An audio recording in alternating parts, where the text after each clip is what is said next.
जय गौ माता मित्रों, आज पुनः आप लोगों के सामने उपस्थित हुआ हूँ एक ऐसे विषय को लेकर जिस विषय को लेकर व्यक्तियों के मन में बहुत उत्सुकता होती है। खासकर गृहस्थ जीवन के जो व्यक्ति हैं उनमें बहुत उत्सुकता होती है इस विषय को लेकर। और गर्भाधान और गर्भ संस्कार जो विषय है उसमें जो भाग 1 था उसको हम और आगे बढ़ाएंगे और आज हम गर्भाधान और गर्भ संस्कार भाग 2 के विषय पे चर्चा करेंगे। आज का जो विषय है वह पुरुषों के लिए सबसे महत्वपूर्ण विषय है। गर्भाधान करने से पहले मैंने फर्स्ट भाग में बताया था कि महिलाओं और पुरुषों को किन किन विशेष सावधानियों की आवश्यकता पड़ती है। आज जो विषय है वह पुरुषों के यौवन और वीर्य को लेकर है कि हमारा वीर्य और स्पर्म काउंट शुक्राणुओं की संख्या कितनी होनी चाहिए, कैसे वीर्य के गुण धर्म होने चाहिए कि एक अच्छी और उत्तम संतान प्राप्ति के लिए उसमें क्या गुण धर्म होने चाहिए। WHO वर्ल्ड हेल्थ ऑर्गेनाइजेशन के अनुसार, विश्व व्यापार संगठन जो है हमारा है, उसके अनुसार वह स्पर्म की क्वालिटी को निर्धारित करता है, पैरामीटर्स को निर्धारित करता है। उसके अनुसार कम से कम पुरुष के वीर्य में 15 मिलियन शुक्राणुओं की संख्या होनी चाहिए पर ml। 1 ml वीर्य में कम से कम 15 मिलियन शुक्राणुओं की संख्या होनी चाहिए। ये विश्व व्यापार संगठन कहता है कि कम से कम एक स्वस्थ और हेल्दी बच्चे के लिए। पर जो पुरुषों में शुक्राणुओं की संख्या की रेंज है वह 10 मिलियन से लेके और 240 मिलियन तक होती है।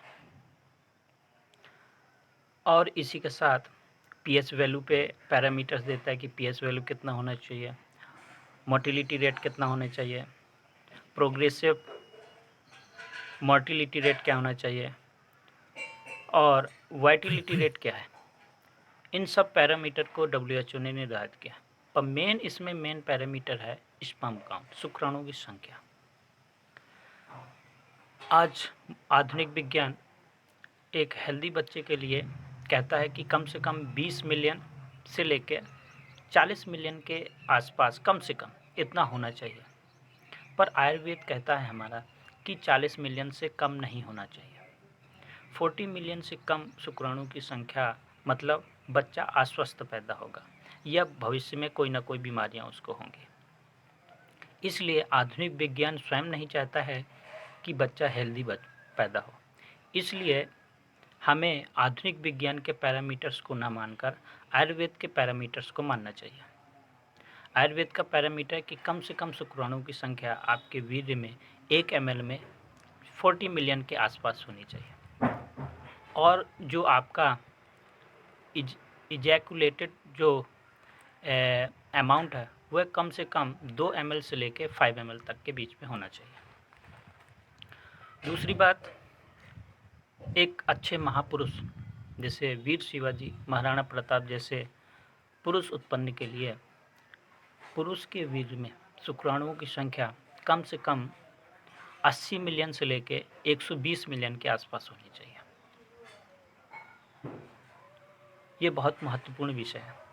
और साथ ही अगर आपको ऐसे महापुरुषों को उत्पन्न करना है जो साइंटिस्ट हों, चाणक्य हैं, राजीव दीक्षित जी जैसे महान विभूतियाँ, स्वामी विवेकानंद जैसे महापुरुष, इनके लिए कम से कम 16 मिलियन से लेके 160 मिलियन से लेके 200 मिलियन के आसपास होना चाहिए शुक्राणुओं की संख्या आयुर्वेद के अनुसार। लेकिन यह बिना खान पान, बिना दिनचर्या और बिना विचार के संभव नहीं है। यहाँ पे एक उदाहरण मैं आपके सामने प्रस्तुत करना चाहूँगा, चंद्रगुप्त मौर्य की। चंद्रगुप्त मौर्य का इसके पीछे बहुत बड़ा इतिहास रहा है कि एक बार उनकी माँ, जब उनका गर्भ धारण हुआ तो हमारे देश में एक परंपरा है कि गर्भिणी स्त्री की हर इच्छा को पूरा किया जाता है। तो उनके मन में ऐसा भाव उत्पन्न हुआ कि मुझे आज चंद्रमा को खाना है। तो उनने अपनी पति के सम्मुख ये अपनी जो विनम्र अनुरोध किया कि मुझे ये चीज़ चाहिए, आज चंद्र चाहिए मुझे। तो जब कोई गर्भिणी स्त्री कुछ मांगती है तो वहाँ के परिवार और समाज के लोगों को ये हो जाता है कि वो हमें देना ही देना है, उसकी इच्छा को पूर्ति करनी ही करनी है। तो लोगों ने सोचा कि यार चंद्रमा को कैसे इसको दिया जाए। तो उसी समय चाणक्य जी उस गांव में उपस्थित थे। तो यह बात उनके सम्मुख रखी गई कि ये तो हमारे पास बहुत बड़ी विपत्ति है, मतलब एक तरह से चिंता का विषय है कि यह गर्भिणी स्त्री की इस इच्छा को कैसे पूरा किया जाए। तो चाणक्य जी ने चंद्रगुप्त की माता को कहा कि आज देखिए चंद्रमा बहुत छोटा है, आधा है, जब यह पूर्ण रूप से आ जाएगा, पूर्णिमा के दिन आकृति ले लेगा, तब हम आपको यह चंद्रमा खिलाएंगे। तो चाणक्य जी ने चंद्रमा को गुप्त रूप से उनकी माँ को खिलाया था, इसलिए उनका नाम पड़ा था चंद्रगुप्त। ये बहुत बड़ा इतिहास है। ऐसा ही इतिहास शिवाजी को लेके है। शिवाजी की जो माँ है जीजाबाई, वो कहती थी कि मैं अपने बच्चे को क्यों उत्पन्न करूं, क्योंकि मुगलों के द्वारा वो काट दिया जाएगा, मार दिया जाएगा। तो उनके राज्य के वैद्य ने पूछा कि आपको माँ किस तरह का पुत्र चाहिए। तो उनने बोला कि ऐसा मुझे पुत्र चाहिए जो मुगलों को गाजर और मूली की तरह काट दे। तो उनने बोला ठीक है माँ, मुझे 6 महीने का समय दो। तो पूरी प्लानिंग के साथ शिवाजी को उत्पन्न किया गया था। 6 महीने में क्या खाना पीना है, उनके पिताजी को कैसे तैयार करना है, ये पूरी विधा उनको बतलाई गई और उनके पिता और माँ को। तब जाके ऐसे वीर सपूतों को जन्म होता है। दूसरी, पंचगम में किन किन औषधियों का सेवन करके हम अच्छे वीर पुरुषों को उत्पन्न कर सकते हैं बच्चों का।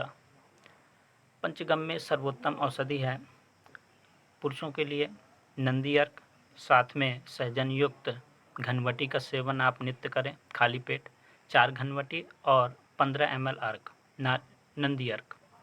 दूसरा, ऐसी भोज्य पदार्थों का आप सेवन करें जो ज़मीन के अंदर से उत्पन्न होते हो, जैसे कंद वाली फसलें हैं, जैसे लहसुन है, प्याज है, गाजर है, आलू है, चुकंदर है, और ऐसी वस्तुएं जो ज़्यादा सफ़ेद रंग की हो, जैसे दूध है, मूसली है, अश्वगंधा है। इन वस्तुओं का आप जितना नित्य सेवन करेंगे उतना ही शुक्राणु की संख्या बढ़ेगी। साथ ही साथ नित्य अगर आप हफ्ते में कम ज़्यादा से ज़्यादा 2 बार दही, साथ में उसमें थोड़ी सी काली मिर्च, थोड़ा सा गुड़ और थोड़ा सा चूना मिला के नित्य सेवन करें, पुरुष और पत्नी भी। साथ में रात्रि सोने से पहले 1 गिलास दूध में 2 चम्मच गाय का देसी वैदिक मथनी घृत से तैयार हुआ दूध अच्छे से फेंट कर सेवन करें। साथ ही नित्य योग और प्राणायाम की क्रियाएं करें। योग प्राणायाम और मेडिटेशन आप जितना करेंगे उतना ही मन और चित्त शांत रहेगा, जिससे काम वासना की प्रवृत्ति नहीं होगी और आपका जो पुरुषत्व है और ब्रह्म ऊर्जा है वो सबसे ज़्यादा बढ़ेगी। तो यह आज विषय रहा। खासकर एक्सरसाइज में सबसे ज़्यादा ऐसा कार्य करें जिसमें चलने फिरने का काम हो।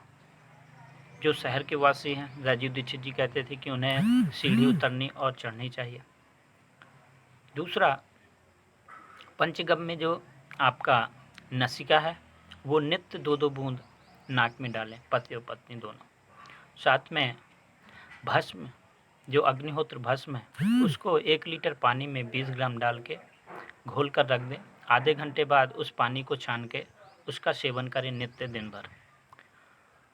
तो इससे आपके शरीर में ब्रह्म ऊर्जा बहुत ज़्यादा बढ़ेगा। तो यह मेन विषय था।